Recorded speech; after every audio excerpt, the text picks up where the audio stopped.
what do you think makes something a tale of our time? I think something that makes a tale of our time is a story that has themes that persist through time, that capture common motifs of humanity.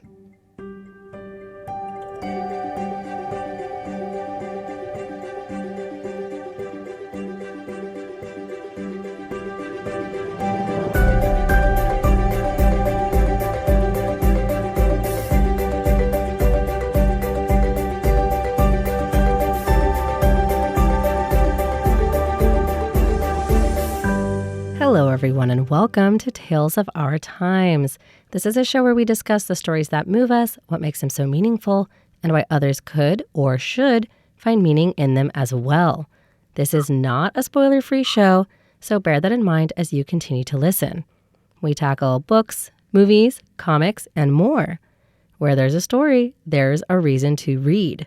Or watch in today's case. I'm your host, Amanda Stevens. Now, this is going to be the first of a two-part episode where me and my guest discuss the TV show Avatar: The Last Airbender. But we'll be giving special attention to the third and final season of that show called Book Fire. In this episode, we're mostly going to be tackling the summary, though we'll discuss a little bit at the beginning, kind of our thoughts and feelings. And if you would like to skip that part and get more to the analysis of it, why it was so meaningful to us, and a little bit of the reflections on the new adaptation coming out, that's going to be next week's episode in part 2. So I hope you're looking forward to it. And I hope that you're also looking forward to meeting today's guest, my good friend, Tyler Gelbar. Welcome Thanks back. for having me, Amanda. Yeah, thank you for coming back. So is there anything that you would like to say to introduce yourself? Yeah, sure. I'd say hello. My name is Tyler. I live here in Taipei. I enjoy eating sushi, and I got a screaming goat for Christmas. Oh, yes. You mentioned that in our year beginning episode. Mm-hmm. Again, for anyone who didn't hear it, the last time we talked about everything everywhere all at once. Yeah, so we got lost. We got lost talking about the bagel. Appropriately, I would say. Yep, nihilism, optimistic nihilism, and choosing family. Now, actually, now that you say that, some of those themes are appropriate for today's show. Yeah, I'd say so. Not all of them, but definitely like choosing family, I think is a good one. I guess that's just a There's common a few theme. that overlap. There's a Venn diagram there. But it is a much bigger, I would argue, even though this is a weird thing, Everything Everywhere All at Once has that title and it covers a lot of topics, but I would actually argue that today's is like a bigger story in terms of scope.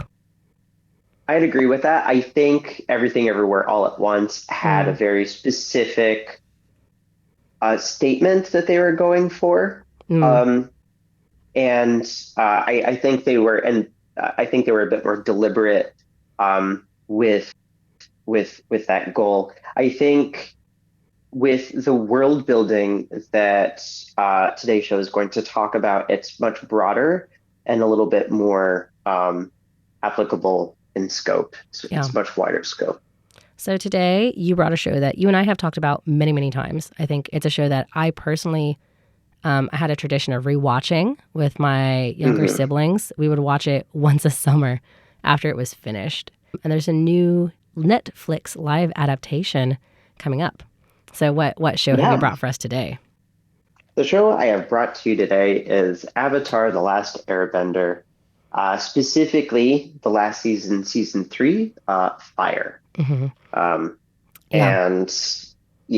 there's a lot. It's a wonderful show. It's absolutely stellar world building, storytelling, and character development, and it does that quite well in 3 seasons, focusing more on the last season because that is where you start to get more of the iconic elements that people remember the show from. Yeah.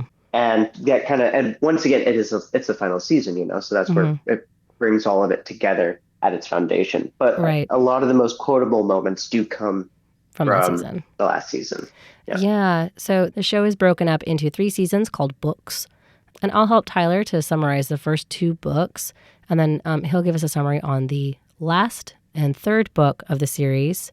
So the show itself, the show does a really good job of painting shades of gray into what on the surface is a very white and black conflict. And there still are sides that are good and bad. So it's not to say that like nobody is good, nobody's bad. Like there's a very clear bad guy. There are very clear good guys. But in the final season is really the moment where you get to kind of see, as anti-war as the show is, you really get a good opportunity to see how it actually really doesn't benefit anybody in the end. So absolutely. And especially for something that was a kids' TV show airing on Nickelodeon, managed to cover very adult themes and convey their ideas in such a way that is understandable. Such a nuanced way. In a very nuanced way for all ages. Yeah. I mean, I guess we can get into that later. I'll try to bring it back later, but to put a bookmark in it, I think that it is a really good thing for children, young adults, to be exposed to themes like that at a young age. Because, like, you know, it's going to be around you, so you might as well be introduced to it in a good narrative with good morals and characters to look up to. But if we start waxing, we'll never get to the summary. So I know we got to get there first. Yeah, let's get into it. I'll start off, and then I'll what's that word? Like the little race. And then I'll tag you in. Pass the baton. Yeah. Okay. Okay. same idea. I got you. Relay race. That's it. I was thinking relay race. Relay race. I'll tag you in. I'll pass the baton, and it'll be your turn. So it's a 3-season show. We're not going to cover it all, but in broad strokes, the story of the last Avatar: The Last Airbender takes place in a world where this world is divided by people who have the power to control the 4 elements: earth, air, water, and fire. And there are nations for each of these. Not everyone can do that, but the people who can are called benders. And for a very long time, all of these nations lived in peace. There is also one very special bender who's called the Avatar, and they have the ability to use all 4 elements, and it's their job to try and make sure that these nations live in harmony. And that's thrown out of whack when the Fire Nation attacks, a very quotable line, and they kind of go on a world war where they conquer they conquer or wipe out the other nations. They wipe out the Air Nation. They pretty thoroughly destroy the Water Nation to a point, and then they are in active war with the Earth Nation, where they have conquered big parts of it, but they haven't taken the whole thing. The story takes place 100 years after this war began, and there has not been an Avatar for that whole time. And it starts with the discovery of a young boy named Aang, who's about 12, and he is an airbender. He's the last surviving member of the airbenders, and he's also the Avatar. He's found by 2 members of a water tribe, including the last waterbender from the South Pole. And the 3 of them go on a journey to help Aang learn how to use the rest of the elements, because he only knows how to use air. In the course of the whole show, it probably takes place in universe, I think, in about a year. About a year. So they travel with Aang up to the North Pole so he can learn waterbending, and he does. He learns it from his friend, the waterbender. Her name is Katara. Then they travel to the Earth Kingdom to teach him how to use Earth, and he has to find a teacher for that. They meet a young girl named Toph, who is blind, but very adept, and she becomes his earthbending teacher. She's another young kid around their age, around 12. And then in the final book, they have to go find him a firebending teacher, which is hard because the firebenders are the bad guys that they're trying to, defeat, I guess. Now, on the side of this, there are people who are trying to capture the Avatar the whole time. And they're villains, but they're not really villains, are the disgraced prince of the Fire Kingdom, Zuko, and his uncle Iroh, who have chased the Avatar all over the world as they went about learning these things. And we learned a little bit more about those characters. So to the point that by the time book 3 comes about, Zuko has become a really sympathetic character, and we see that he's really grown as a person, from wanting to capture the Avatar to even wanting to help him and to kind of help his uncle. So there's a lot more that happens in that, but I'm going to let Tyler take it from here.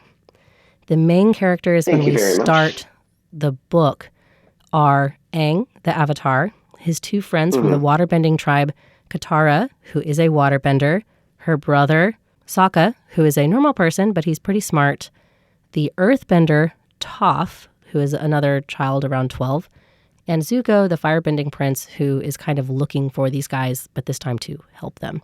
And he's also around 14. So, Tyler, do you want to take it away from here?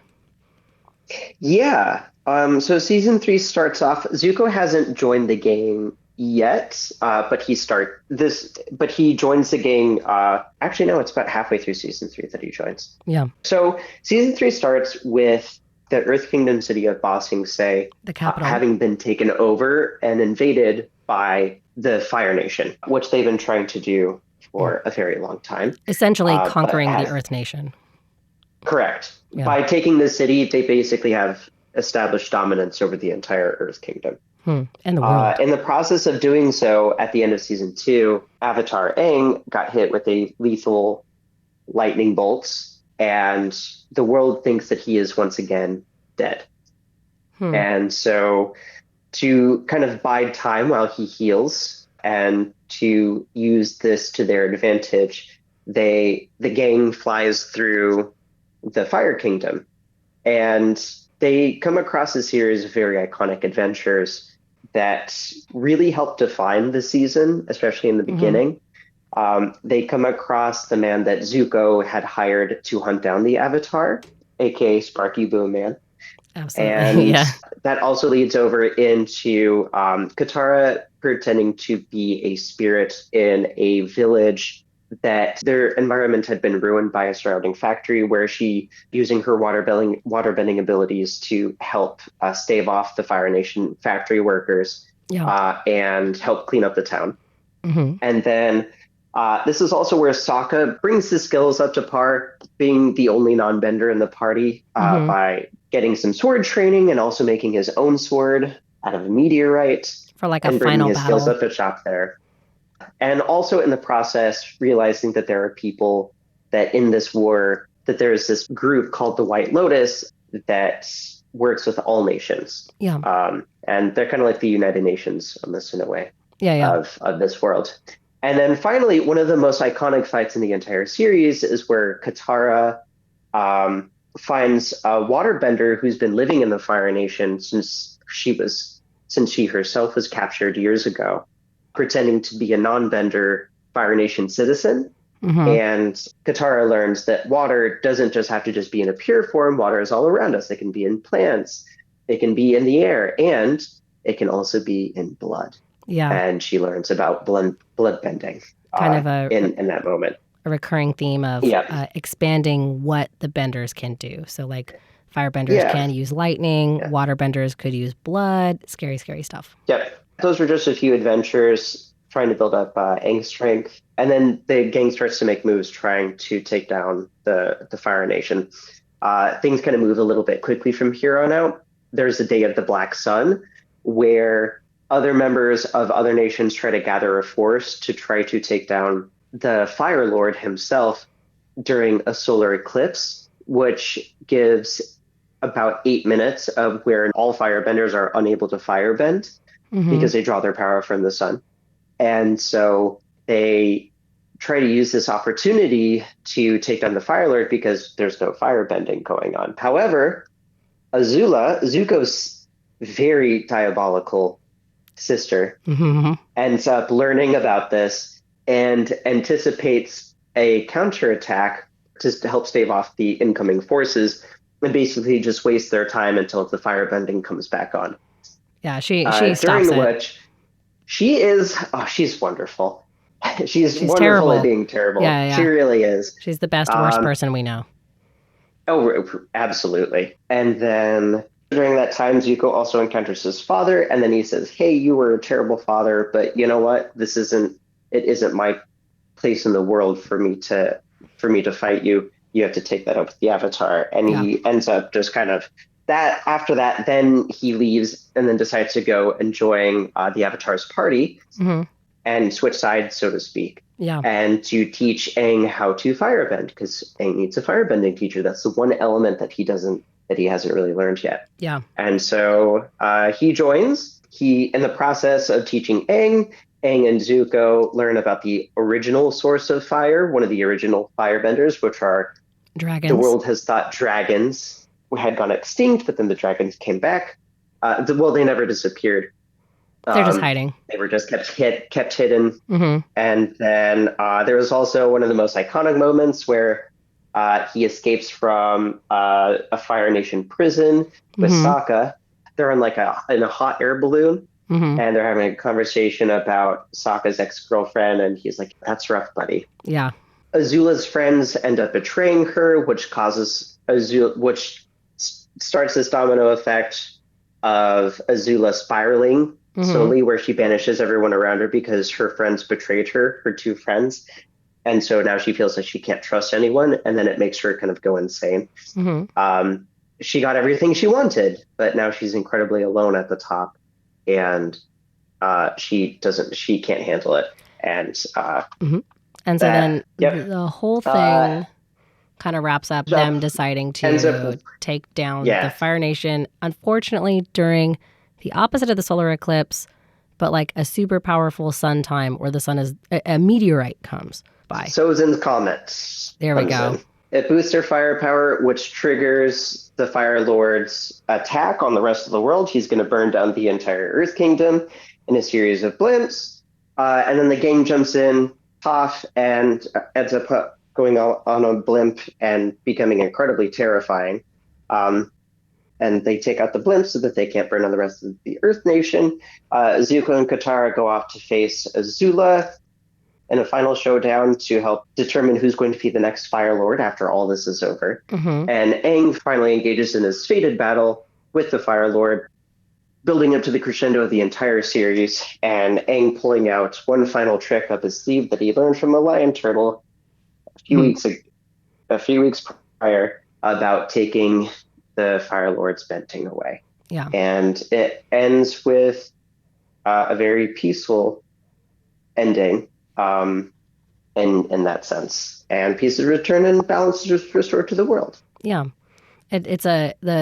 Well, we didn't have time to cover it. It ends on a very interesting note because one of the big struggles throughout the series is Aang is going to have to defeat the Fire Lord, and everyone keeps telling him that he's going to have to kill him because he is a bad person. And through, the Fire Lord is presented just as one of those like straight up and down, irredeemable bad people. But Aang himself is a pacifist and has been looking this whole time to try and find a way to solve the problem without killing him, and not finding anything. Until kind of that last moment, it's revealed that he did actually find a way out, and he solved it. Like, the world's problems are not solved, but the biggest one is taken care of, so the rebuilding can begin to happen. So, correct. It's big. It's big. It's quite big. That's where we're at. So that is the summary. As you can tell, there's a lot that happens in there, and a lot to talk about. So that's all the time that we have for today. But next time, Tyler and I are going to go through our regular set of questions. We're going to talk about what our first experiences were, what is so meaningful to us about the show, and why we think it's a tale of our time, as well as the upcoming live adaptation from Netflix, which we have a little bit of baggage about. Anyone who's seen the show, you might as just well. A little bit. Not the new one looks good, but if you want to hear our thoughts as to why we're nervous, you're going to have to tune in next time. So I hope that you all enjoyed the summary of Avatar: The Last Airbender and Book 4, especially. Book 3, Avatar: The Last Airbender, Book 3, especially. And join us next week here on Radio Taiwan International, Tales of Our Time, to hear more of our opinions, what makes it so meaningful, a lot of lessons you can learn, and, what we think about the new upcoming show. So, I'm your host, Amanda Stevens, with this week's guest, Tyler Gelbar. And thanks for having me. Yeah, and we'll see you next time.